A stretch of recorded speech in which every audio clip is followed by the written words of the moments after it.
Paketlar Sputnik, telefon tarmoqlari, simsiz tarmoqlar va hatto okean tubidagi transatlantik magistral orqali ham harakatlanishadi. Ular har doim ham eng yaqin va tez yo'llarni tanlamaydi, lekin ertami kechmi o'z mo'ljallangan joyiga albatta yetib boradi. Osmonga otgan do'ppingiz yerga qaytib tushgunicha siz yuborgan paket yer yuzini 5 marotadan ham ko'proq miqdorda aylanib chiqishi mumkin. Endi paketlarimiz mo'ljallangan joyga yetib qolishdi.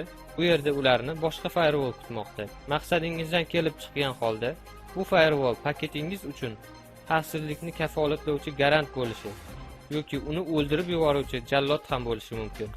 Bu narsa sizning maqsadingizga bog'liq. Firewall unga belgilab qo'yilgan ma'lum talablarga javob beruvchi paketlarnigina o'tkazishga sozlab qo'yilgan bo'ladi. Bu firewall faqatgina 80 va 25 portlarga kelgan paketlarni o'tkazishga sozlab qo'yilgan. Boshqa portlarga kirib olishga uringan paketlarning holi qanday kechishini ko'rib turibmiz. 25 port elektron pochtaga mo'ljallangan, 80 port esa web serverga kelayotgan paketlar uchun mo'ljallangan port hisoblanadi.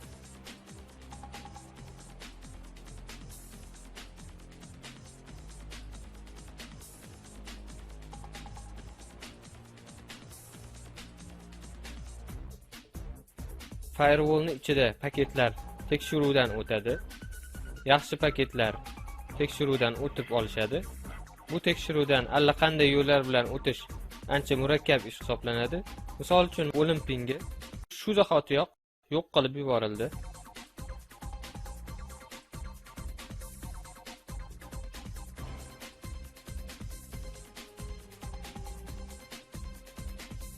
Firewalldan eson-omon o'tib olgan paketlar uchun sayohat deyarli yakunlab qoldi.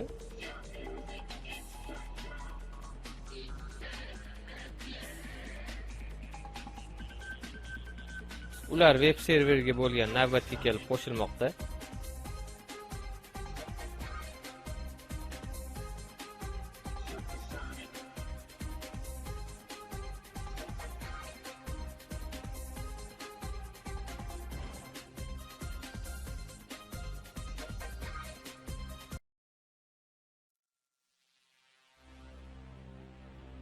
Navbatma-navbat ularni qadog'i ochilib, ichidagi ma'lumot web serverga yuboriladi.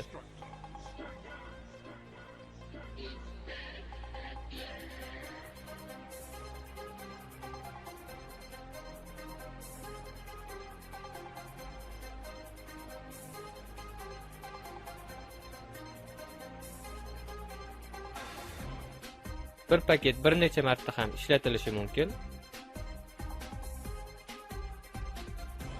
Shundan so'ng paketimizga talab qilingan ma'lumotlar joylashtiriladi. Adres belgisi qo'yiladi va ortga javobni yetkazish uchun jo'natiladi.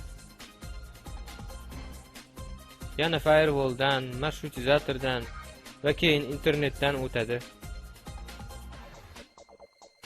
Qaytib kelib o'zimizni firewalldan o'tib, nihoyat bizni kompyuterni tarmoq interfeysiga keladi va undagi javob ma'lumotlar brauzerga taqdim etiladi. Unda brauzerda bu ma'lumotlar bizga ko'rsatiladi. E'tiboringiz uchun rahmat.